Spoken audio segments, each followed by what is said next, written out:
நேத்துக்கு அவர் திமுகவை சப்போர்ட் பண்ணார், இன்னைக்கு வந்து அவர் அதிமுகவை சப்போர்ட் பண்றாரு அப்படின்னா பண்ணிட்டு போட்டான். அவர் சொல்ற ஊழல் புகார்ல உண்மை இருக்கா? அவர் யார சப்போர்ட் பண்றவனா இருந்துட்டு போட்டோம். எல்லாரும் சேர்றாங்க அப்படின்னா நான் தெருவா போய் கத்துறேன், சீமான் சார் எடுத்துவாங்க, நான் தெருவா போய் கத்துறேன், என் பார்ட்டியை நான் வளர்க்குறேன், நான் ஏன் இபிஎஸ் ப்ரெசென்ட் பண்ண சிஎம் கேண்டிடேட்டா? இப்படியாவது அவங்க வந்து ஐயா வானா நீங்க வந்து இந்த மாதிரி ஒரு கட்சியை வானான்னு சொல்லிட்டு ஓடுவாங்கன்னு நினைச்சாரோ என்னவோ தெரியல. விடுங்க, அவரை பத்தி பேசுறதெல்லாம் வேஸ்ட். என்னால முடியல அப்படின்னு சொல்லிட்டு இப்ப இத்தனை சினிமால இது வேற அவர் இமயமலையில் நடந்து போகிறார், அந்த ஊரில் நடந்து போகிறார் அப்படின்லாம் சொல்றாங்க. ஏங்க இப்படி ஊரை ஏமாத்தி நிக்கிறீங்க? இன்னும் அவர் காசு வாங்கிட்டு பேசுறாரு அப்படின்னா நீ பார்த்த சரி இருக்கட்டங்க, காசு வாங்கிட்டே ஒருத்தர் பேசுறாரு கூட வச்சுக்கிட்டங்க. ஏடிஎம்கே பிஜேபி அலையன்ஸ் அப்படின்னு வந்தாச்சுன்னா ரெண்டு பேரும் பாதி சீட்டு கொடுத்து வாங்கி போறாங்களா?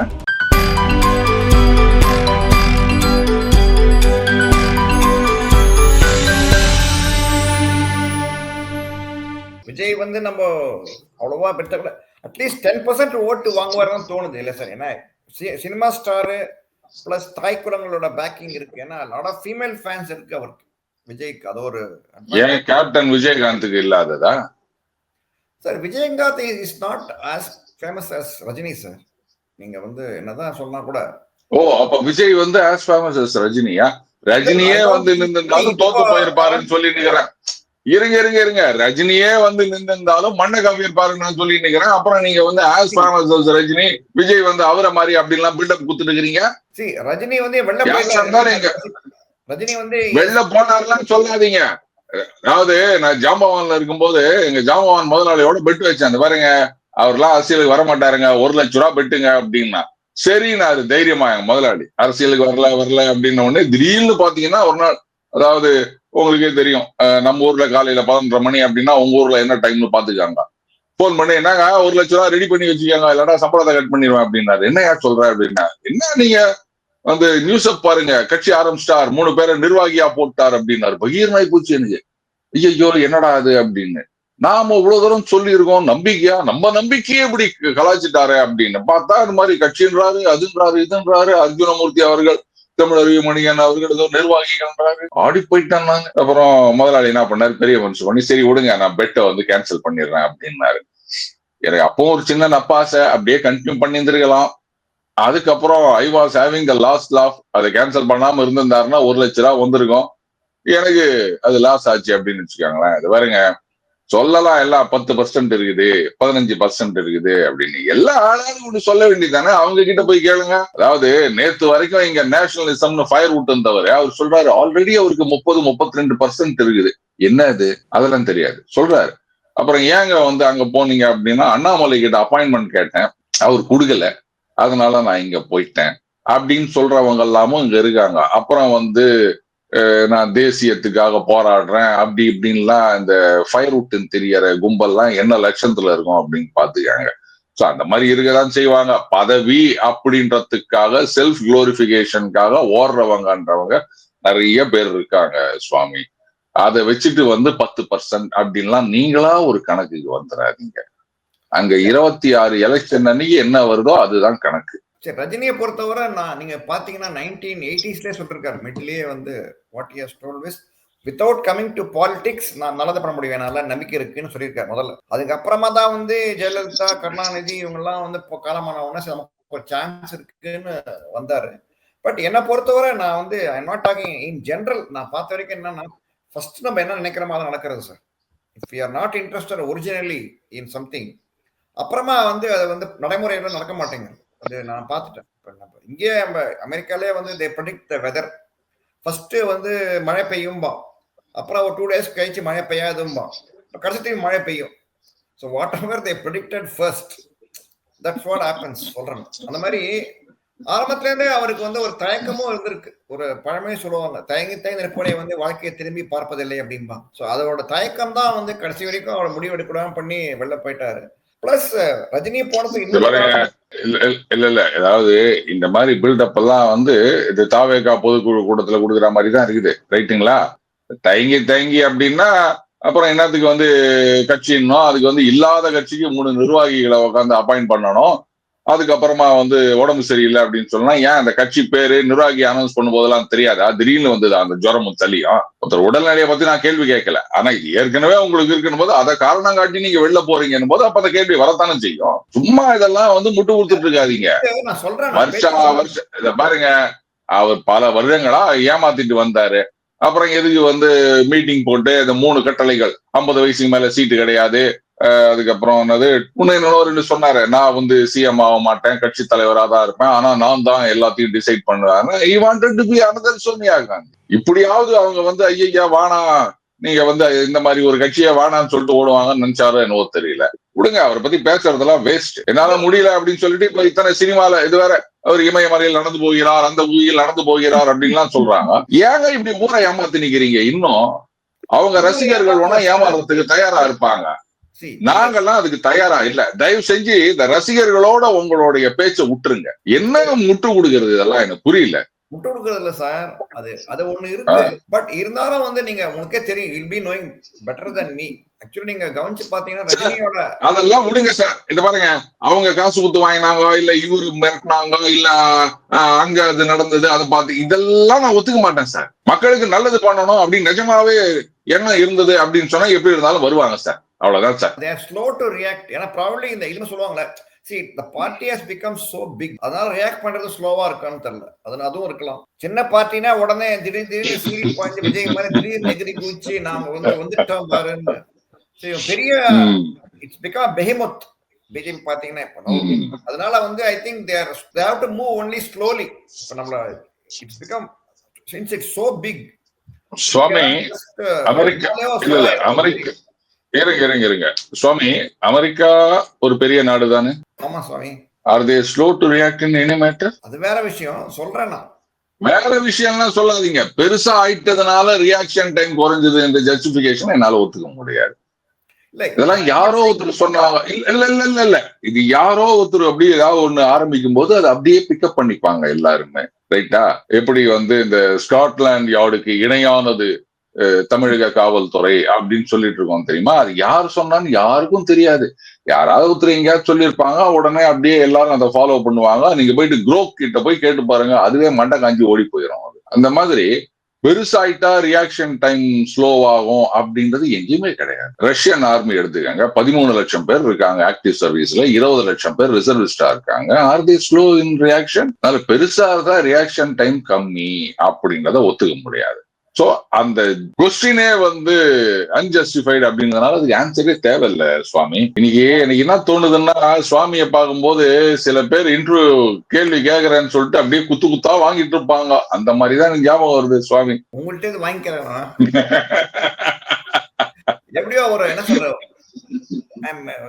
It's okay sir. எனக்கு நம்ம சேனல்ல வளர்றதுக்கு தான் சார் அதெல்லாம் பண்றீங்கன்னு நான் நினைச்சுக்கிறேன். அதாவது இப்போ நம்ம கடந்த எலெக்ஷன்ஸ் எல்லாம் பார்த்தா கூட maximum vote percentage anti incumbency இருக்குன்னு வச்சுட்டா கூட ஒரு 5% குறையும் அப்படின்னு நான் நினைக்கிறேன். இப்போ ஆல்மோஸ்ட் 50 கிட்ட இருக்காங்க டிஎம்கே அலையன்ஸ். மிஞ்சி போச்சுன்னா 45க்கு போகும்னு நினைக்கிறேன். அப்படி 45க்கு போச்சுன்னா அப்ப மீதி இருக்கிற எல்லாம் ஒண்ணு சேர்ந்தா தானே டிஎம்கே அலையன்ஸை வீழ்த்த முடியும். அது பாயிண்ட் நம்பர் 1. ரெண்டாவது என்னோட கொஸ்டின் எது பாயிண்ட் கொஸ்டின். ரெண்டாவது கொஸ்டின் என்ன அப்படின்னா, எல்லாரும் சேர்றாங்க அப்படின்னா நான் தெருவா போய் கத்துறேன், சீமான் சார் எடுத்துவாங்க, நான் தெருவா போய் கத்துறேன், என் பார்ட்டியை நான் வளர்க்குறேன், நான் ஏன் இபிஎஸ் ப்ரொஜெக்ட் பண்ணும் சிஎம் கேண்டிடேட்டா? Same goes with Annamalai. இப்ப எல்லாருமே என்ன சொல்றாங்கன்னா, ஏடிஎம்கே பிஜேபி அலையன்ஸ் ஸ்ட்ராங் ஆயிடுச்சு, ஐ மீன் வந்துருச்சு, நாம் தமிழர் உள்ள வந்துடும் அப்படின்ட்டு. ஏப்பா இவங்க எல்லாம் ஊரா தெருவா போய் அலைஞ்சு தன் பார்ட்டியை நான் வளரணும்னு ஆசைப்படுவாங்களா, இல்ல இபிஎஸ் சிஎம் ஆக்குறதுக்கு இவ்வளவு உடைக்கிறாங்களா? எனக்கு இதான் கேள்வி சார். இது நியாயமா? இப்படி இவங்க எல்லாம் போய் இபிஎஸ் சிஎம் ஆகுவாங்கன்னு இவங்க எல்லாம் ஒரு கருத்து உருவாக்கம் பண்றது நியாயமா? ஓகே, இப்போ முதல் கேள்விக்கு வரேன்.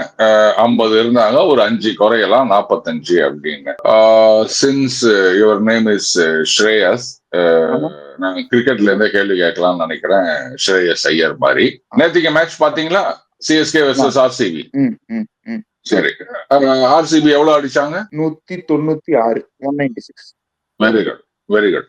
இப்போ அடுத்த மேட்சுக்கு அவங்க போகும்போது சார் அவங்க வந்து ஆல்ரெடி 196 அடிச்சிருந்தாங்க, இன்னும் மிஞ்சி போனா இந்த பிளேயரை ரீப்ளேஸ் பண்ணதுனால ஒரு 10 ரன் குறையலாம். சோ இந்த மேட்ச்ல அவங்க 186 அடிப்பாங்கன்னு உங்களால சொல்ல முடியுமா? அது கொஞ்சம் இல்லாஜிக்கலா இல்ல.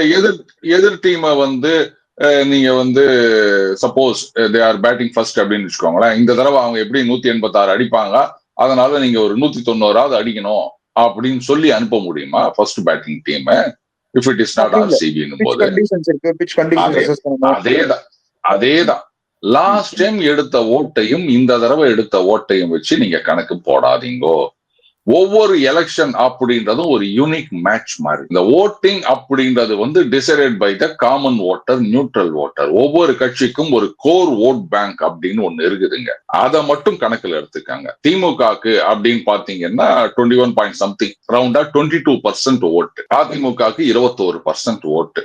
அதாவது அவங்களுடைய அந்த லோயஸ்ட் ஹிஸ்டரியில இருக்கு இல்லையா, பயங்கரமான ஆன்டி ஓட்ஸ் இருக்கும் போது அவங்க வாங்கினதுதான் அவங்களுடைய கோர் ஓட் பேங்க் அப்படின்னு சொல்லணும். சோ அப்போ திமுகவை பொறுத்த வரைக்கும் 91 வாங்கினது, அதிமுகவை பொறுத்த வரைக்கும் 96 வாங்கினது. இதுதான் அவங்களுடைய கோர் ஓட் பேங்க்.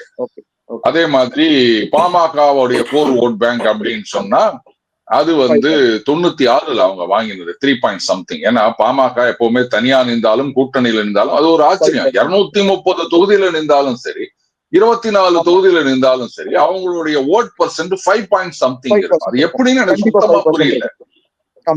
ஆனால் 96லயும் 2096ல 3 பாயிண்ட் சம்திங் ஆயிடுச்சு. போன எலெக்ஷன்லயும் 3 பாயிண்ட் சம்திங் ஆயிடுச்சுங்க. சோ அதுதான் அவங்களுடைய கோர் ஓட் பேங்க் சொல்வேன். இப்படி எடுத்து பாத்தீங்கன்னா மொத்தம் போலார 100 ஓட்ஸ்ல 66 வாக்குகள், தட் இஸ் 2/3 அப்படின்றது வந்து டெடிகேட்டட் பார்ட்டி ஓட். அவங்க வந்து மாற மாட்டாங்க. மீதி இந்த 34-35% இருக்குது இல்லையா, இதுதான் நியூட்ரல் ஓட்டர்ஸ். இவங்க எந்த பக்கம் மெஜாரிட்டியா போறாங்களோ அந்த கட்சி தான் ஜெயிக்கும். இதுதான் கால்குலேஷன். சோ அப்போ இந்த 35% அன்டிசைடட் நியூட்ரல் ஓட்டர்ஸ் அவங்கள அட்ராக்ட் பண்ணக்கூடிய திறனுடைய கட்சி யார், கூட்டணி எது, இதுதான் நம்ம பார்க்கணுமே தவிர இந்த காரணங்களால போன தடவை 50 எடுத்தாங்க அதனால இந்த தடவை வந்து ஒரு மெகா கூட்டணி வேணும் அப்படின்னு சொல்றத நான் ஏத்துக்க மாட்டேன். ரைட். பார்ட்டி என்ன சொல்றாருன்னா வந்து என்டிஏக்குள்ள ஏடிஎம்கே வந்தா கூட EPS won't be projected as chief minister அப்படிங்கிறார். பண்ணாங்கன்னா வந்து சதர்ன் டிஸ்ட்ரிக்ட்ஸ்ல வந்து ஓட்டு வராது அப்படிங்கிறார். அவரோட ஆர்குமெண்டா இருக்கு. உங்களோட பார்வை எப்படி? அதுல சப்போஸ் இபிஎஸ் ப்ரொஜெக்ட் பண்ணாம எலெக்ஷனுக்கு அப்புறம் பாத்துக்கலாம் அப்படிங்கிற மாதிரி பண்ணுவாங்களா? இல்ல ஒரு நிமிஷம். அதாவது ஒரு கமெண்டேட்டர் வந்து பிளேயர்ஸ பத்தி கமெண்ட் பண்ணலாம், கேமை பத்தி கமெண்ட் பண்ணலாமே தவிர இன்னொரு கமெண்டேட்டரை பத்தி கமெண்ட் பண்ண கூடாது. சோ அந்த மாதிரியான எத்திக்கல் இல்ல வரேன் சொல்லிடுறேன். சோ அந்த எத்திக்கல் இஷ்யூஸ்ல வந்து நான் ரொம்ப கேர்ஃபுல்லா இருக்கேங்க. மத்தவங்க எப்படி இருப்பாங்கன்னு பத்திலாம் எனக்கு கவலை கிடையாது. நான் அதுல வந்து ரொம்ப இதுவா இருக்கேன். Okay right. இப்போ இதை நான் உங்களுடைய கருத்தா எடுத்துக்கிறேன். இப்ப சொன்னார் இல்லையா இபிஎஸ் எதுக்கு ப்ரொஜெக்ட் பண்ணணும் அப்படின்னு. சரி, இப்ப இதுல இன்னும் சில பேர் என்ன சொல்றாங்கன்னா, ஆரம்பத்திலேயே வந்து Edappadi CM, Annamalai deputy CM இப்படின்ற மாதிரி ஒண்ணு, இப்படியும் சில பேர் வந்து கருத்து சொல்லிட்டு இருக்காங்க. அவங்களுடைய அது வேண்டுகோள் அப்படின்னு கூட வச்சுக்கலாம். ஒர்க் அவுட் ஆகாது. ஏன்னா அதிமுகவை பொறுத்த வரைக்கும் இங்க கூட்டணி ஆட்சின்றதெல்லாம் செல்லாது, இப்படித்தான் அவங்க சொல்லிட்டு இருக்காங்க. ஒரு கட்சி ஆட்சி தான். ஏன்னா மைனாரிட்டி கவர்மெண்டா இருந்து காங்கிரஸ் தயவுல ஆட்சி நடக்கும் போதும் அவங்களுக்கு மந்திரி பதவி கொடுக்கல, வேற சென்ட்ரல்ல போயிட்டு பதவி வாங்கிட்டு வந்தாங்க, அதெல்லாம் வேற விஷயம். இப்போ இதையும் மீறி இவங்க வந்து அண்ணாமலை டெப்டி சிஎம் அப்படின்ற கோஷத்தோட தேர்தலை சந்தித்தார்கள் அப்படின்னு சொன்னா இவங்க வந்து பாத்தீங்களா அடிமையாகிவிட்டார்கள், சரண்டர் ஆகிவிட்டார்கள், இவங்கள் தமிழக நலனை காவு கொடுத்து விட்டார்கள் அப்படின்னு ஒரு பெரிய பிரச்சாரம் நடக்கும். அந்த சுயமரியாதைக்கு விடப்பட்ட சவால்ன்ற மாதிரி ஆகும். அதனால அது வந்து ஒரு டென்ட்டை தான் உருவாக்குமே தவிர இந்த அலையன்ஸுக்கு சப்போர்ட்டா இருக்காது. நம்பர் 1. நம்பர் 2, இதையெல்லாம் பார்க்கும்போது இவங்கெல்லாம் எதுவும் பண்ணாட்டா கூட அண்ணாமலை எந்த தொகுதியில நிக்கிறாரோ அந்த தொகுதியில அதிமுக காரன் ஓட்டு போட மாட்டான். ஜெயிச்சாதானே நீ வந்து டெப்டி சிஎம் ஆக போற, ஜெயிக்கவே இல்லைன்னா அதே மாதிரி பாஜக இருக்கவங்க என்ன பண்ணுவாங்க, இது மாதிரி பண்ணுவாங்கன்னு தெரியும். அதனால எடப்பாடி இருக்கிற தொகுதியில வந்து நாங்க ஓட்டு போட மாட்டோம், அங்கேதான் அண்டர் கட் பண்ணலாமா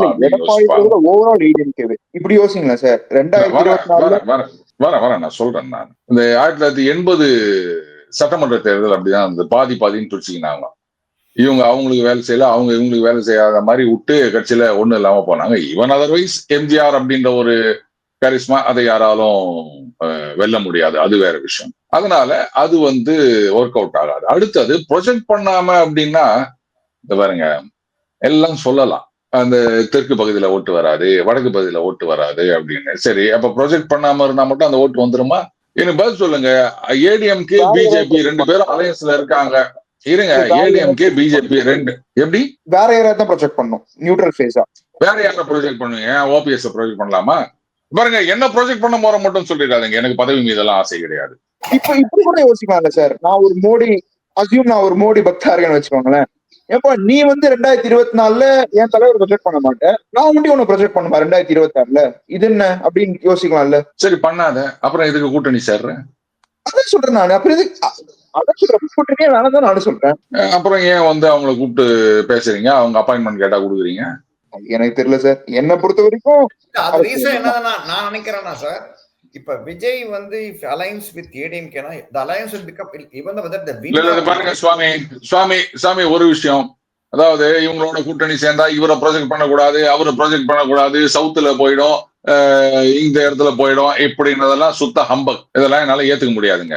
அலையன்ஸ்னு வந்தாச்சுன்னா there should be chief minister candidate. அதுதான் தமிழகத்துல. அது இல்லாமல்லாம் வந்து மக்கள் நல கூட்டணி மாதிரி போறதுன்னா நீங்க போங்க, அது உங்களுடைய சௌகரியம். அடுத்தது ஏடிஎம்கே பிஜேபி அலையன்ஸ் அப்படின்னு வந்தாச்சுன்னா என்ன 2 பேரும் பாதி சீட்டு கொடுத்து வாங்கி போறாங்களா?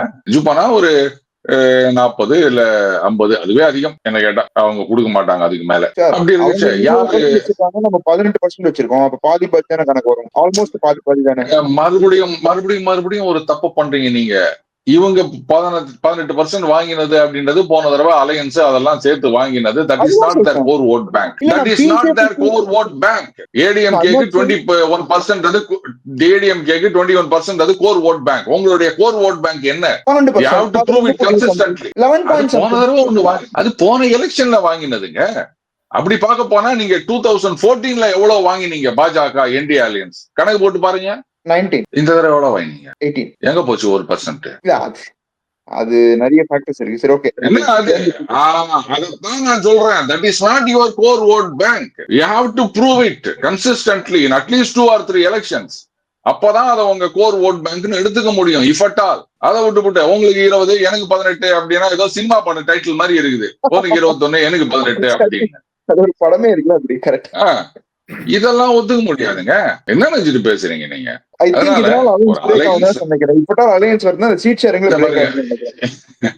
ஏங்க முதல்ல அலையன்ஸே வரல, அப்புறம் தானங்க அலையன்ஸ் பிரேக் ஆகிறத பத்தி. அலையன்ஸ் ஃபார்ம் ஆகும், பிரேக் ஆக முடியும். ரைட்டா? அதான் சொல்றேன். பார்வை நான் படிச்ச வரைக்கும் என்ன நியூஸ் எனக்கு புரிஞ்சுக்க முடிஞ்சதுன்னா, suppose if Vijay joins with ADMK then பெரிய அலையன்ஸ் மாதிரி ஒரு தோற்றம் உருவாயிடும். To prevent that BJP try to accommodate EPS and அதனாலதான் வந்து மீட் பண்ணாங்க அப்படிங்கறதான் எல்லாருமே பொதுவா நான் நியூஸ்லாம் பார்த்த வரைக்கும் நான் புரிஞ்சுக்கிட்டதுன்னு சொல்ல நினைக்கிறோம். சோ அதனாலே சுவாமி அது நியூஸ் வியூஸ் கருத்து. நீங்க செய்தியையும் கருத்தையும் போட்டு குழப்பிக்கிறீங்க. அப்போ ஏடிஎம்கே தாவேகா சேர்ந்தா அது ஒரு பெரிய கட்சி அலையன்ஸ் ஆயிடும், அதை தடுக்கிறதுக்காக அப்படின்னா இது எடப்பாடியாருக்கு தெரியாதா? நம்ம விஜய் கட்சியோட சேர்ந்தா பெரிய அலையன்ஸ் ஆயிடுவோம், ஃபார்மிடபிள் அலையன்ஸ் ஆயிடுவோம், அதனால தான் பாஜக நம்ம வந்து கூப்பிட்டு அப்பாயின்மெண்ட் கொடுக்குறாங்க அப்படின்றது அவருக்கு தெரியாதா? அப்புறம் ஏன் அந்த வலையில போய் அவர் உழணும்? இல்ல முதல்ல விஜய் வேணான்ட்டாரு, நாங்க தனி நிக்க போறோம், எல்லாரும் என் கூட வாங்கன்னு சொன்னாரு அவரு. அப்போ ஏடிஎம்கே டிவிகே சேர்ந்ததுன்னா பெரிய அலையன்ஸ் ஆயிரும், அதை தடுக்கிறதுக்காகன்னு சொன்னது தப்பு. அவர் தான் வேணும்னு சொல்லிட்டார்ல. அப்புறம் எப்படி அந்த அலையன்ஸ் ஃபார்ம் ஆகும்? அது ஒரு ஃபார்மிடபிள் அலையன்ஸ், அதை தடுக்கணுன்றதுக்காக ஏன் கூப்பிடணும்? அபவுட் சவுக் சங்கர் பத்தி கேள்வி சார். சரி, அவரை பொறுத்தவரை வந்து நம்ம பார்த்திருக்கோம் கர்மா ரிட்டர்ன்ஸ் அப்படின்ற சில பேர் ஒரு சாரார் சொல்லிட்டு இருக்கேன். ஏன்னா அவர் ஈவன் அண்ணாமலை கூட வந்து நீங்க சொல்லியிருந்தீங்க ஆட்டுக்குட்டின்னு கிண்டல் அடிச்சிருந்தார் அண்ணாமலைய. அப்புறம் வந்து மோடியோட அம்மா வந்து பார்த்தே வந்து அந்த கேள்விக்கு தண்ணி வைங்கப்பா அப்படின்னு ஒரு பிரதமரோட அம்மாவே பார்த்தே மாதிரி கேவலமா தான் பேசியிருக்காரு. அதனால வந்து everybody has some grudges against him. அவர் மேல இருக்கிற தாக்குதல் கூட வந்து ஒருவேளை வந்து துரோகியை விட எதிரியே மேல் அப்படின்னு திமுக வந்து உணர்த்துறதுக்காக பண்ணிருக்கலாமோ? பிகாஸ் அவரை பொறுத்த வந்து காசு வாங்கிட்டு தான் வந்து பேசுறாரு அப்படிங்கிற ஒரு குற்றச்சாட்டு பரவலா இருக்கு அவர் மேல. யார் நிறைய பணம் தராங்களோ அவங்களுக்காக பேசி, இதுக்கு முந்தைய டிஎம்கே சப்போர்ட்டா பேசிட்டு இருந்தாரு, திரும்பி இப்ப வந்து ஏடிஎம்கே சப்போர்ட்டா பேசுறாரு, ஒரு தட்டி வைக்கணும் கொஞ்சம் அப்படிங்கிறதுக்காக இருக்கலாம் இல்லையா? ஸோ அதை வச்சு மக்களோட மனப்பான்மையை நீங்க மாற சொல்லியிருந்தீங்க. தட் இஸ் தேர்தலில் தெரியும் அப்படின்னு. பட் இவருமே வந்து பெரிய இது கிடையாது, ரைட்? இவரோட reputation also is not great, right? இல்லையா? ரைட். நியூட்ரல் அதாவது நான் வரேன். அதாவது நீங்க சொல்லியிருந்தீங்க அந்த அண்ணாமலை ஆடுன்னு சொன்னது, அப்புறம் மோடி அவர்கள் அம்மாவோட இருந்த புகைப்படத்தை வச்சு கமெண்ட் போட்டது அப்படின்னு அதை சொன்ன நானே என்ன சொன்னேன். ஆனா அதுக்காக வந்து அதனுடைய கர்மான்னு இதை சொன்னீங்கன்னா நான் ஏத்துக்க மாட்டேன். கர்மாவுக்கு இதுக்கு சம்மந்தம் கிடையாது. அதோட இதை லிங்க் பண்ணி பேசுறத நான் ஏத்துக்க மாட்டேன். கர்மா அப்படின்னா என்னன்னா, வைகோ வந்து அது ஸ்டாலினுக்கு எதிராக கட்சி ஆரம்பிச்சு போட்டு இன துரோகின்லாம் சொல்லி போட்டு இன்னைக்கு பல்லக்கு தூக்கி நிற்கிறாரு பாருங்க, இதுதான் கர்மா அப்படின்னு நான் ஒரு விளக்கமும் கொடுத்திருந்தேன். அண்ட் என்னை பொறுத்த வரைக்கும் யாருக்கு எதிராகவும் எனக்கு கிரட்ஜஸ் எல்லாம் கிடையாது. பர்சனலி ஸ்பீக்கிங், என்னையே நீங்க நாளைக்கு கழுவி ஊத்தினா கூட அந்த நேரத்துக்கு மேபி நான் ஏதாவது கவுண்டர் பண்ணோனே தவிர 2 நாள் கழிச்சு நீங்க இன்டர்வியூ கொடு அப்படின்னு கேட்டீங்கன்னா நான் தாராளமா வருவேன். ஸ்ரேயாஸ் எல்லாம் சிரிப்பாங்க, அதே என்னடா அவ்வளவு கழுவி ஊத்தினாரு சுவாமி, இவன் வெக்கம் இல்லாம போய் பண்ண, அது வேற இது வேற. அன்னைக்கு அந்த சண்டை, இன்னைக்கு வேற சண்டை ஒன்னா போடுமே தவிர பழைய சண்டையை நான் எடுத்துட்டு வர மாட்டேன். இதுதான் என்னுடைய பாலிசி. அடுத்தது அவர் காசு வாங்கிட்டு பேசுறாரு அப்படின்னா நீ பார்த்த சரி இருக்கட்டங்க, காசு வாங்கிட்டே ஒருத்தர் பேசுறாரு கூட வச்சுக்கிட்டங்க. கேட்ட கேள்வி இதுதான். அப்ப ஓசியில ஒருத்தன் பேசினா அவன் யோகியவன், காசு வாங்கிட்டு பேசினா அயோக்கியனா? எனக்கு பதில் சொல்லுங்க. பேசுறது பேசுறது கரெக்டா? ஏங்க அப்படி பார்க்க போனா இன்னைக்கு அரசியல் கட்சியில இருக்க அத்தனை பேரும் அரசியல் இருக்கிறதுக்கே தகுதி கிடையாது. இன துரோகி அவருடன் செயல் வேணாம் பேசினார்ல வைகோ, இன்னைக்கு என்ன பண்ணிட்டு இருக்கிறாரு? அவரை போய் யாராவது கேட்டீங்களா? அவரும் உட்காந்து நான் எத்தனை வருஷம் தெரியுமா அப்படின்னு பார்லிமெண்ட்ல போய் பேசிட்டு வர்றாரு. என்கிட்ட ரூல் சொல்லாதீங்க அப்படின்றாரு. அப்ப அரசியல்வாதி வந்து இஷ்டத்துக்கு மாறி மாறி பேசலாம், கழுவி ஊத்திட்டு அவங்க காலில் போய் சரண்டர் ஆகலாம், அதெல்லாம் பார்த்துட்டு நீங்க சும்மா இருப்பீங்க. ஆனா ஒரு அரசியல் விமர்சகரா ஒருத்தர் வந்து மாத்தி பேசினாருன்னா உடனே நீங்க அதை தப்புன்னு சொல்லுவீங்களா? ஏங்க இதே திமுகவை சரி விடுங்க, இந்த உதாரணம் எல்லாம் சொன்னா நீங்க உடனே அப்படியா அப்படின்னீங்க. எத்தனையோ அந்த பத்திரிகையாளர்கள்லாம் கூட ஒவ்வொரு காலகட்டத்துல ஒவ்வொருத்தரும் ஆதரிச்சிருக்காங்க. அந்த சர்க்கம்ஸ்டன்சஸ்க்கு ஏத்த மாதிரி அந்த சூழ்நிலைகள்ல இன்னைக்கு இதுதான். திமுகவை கடுமையா எதிர்த்தவர்களே திமுகவை வந்து ஒரு அலையன்ஸோட ஆட்சியில கொண்டு வந்து உட்கார வச்சதெல்லாம் நம்ம பார்க்கலையா? அவ்வளவுதாங்க. அதனால அவர் வந்து காசு வாங்கிக்கின்னு இவங்களுக்காக பேசுறாரு அப்படின்னா, ஏன் நீங்க தான் அந்த காசு கூட அவங்ககிட்ட காசா இல்ல?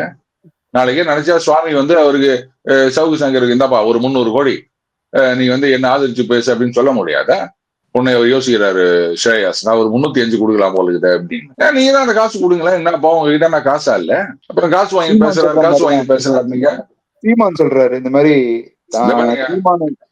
இது வந்து டர்னிங் பாயிண்ட் நினைக்கிறீங்களா நீங்க? இது வந்து வரேன் சொல்றேன். என்ன பொறுத்த வரைக்குங்க இது பாருங்க, அவர் காசு வாங்குறாரு, ஓசியில பேசுறாரு, இல்ல இன்ஸ்டால்மெண்ட்ல பேசுறாரு, அதெல்லாம் என் கணக்கு கிடையாதுங்க. பேசுற விஷயம் கரெக்டா இவ்வளவுதான். அட்ஹோமினம் இதுக்கெல்லாம் நான் போக மாட்டேன். யாரா இருந்தாலும் அவங்க என்ன சொல்றாங்க அந்த வார்த்தை கரெக்டா, அவ்வளவுதான். அடுத்தது அவங்களுடைய அந்த நிலைப்பாட்டில முரண்பாடு இருக்கின்றது அப்படின்னா, அதாவது ஒருத்தர் சப்போர்ட் பண்ணிட்டு இன்னைக்கு அப்போஸ் பண்றாங்க அப்படின்னா அது கருத்து.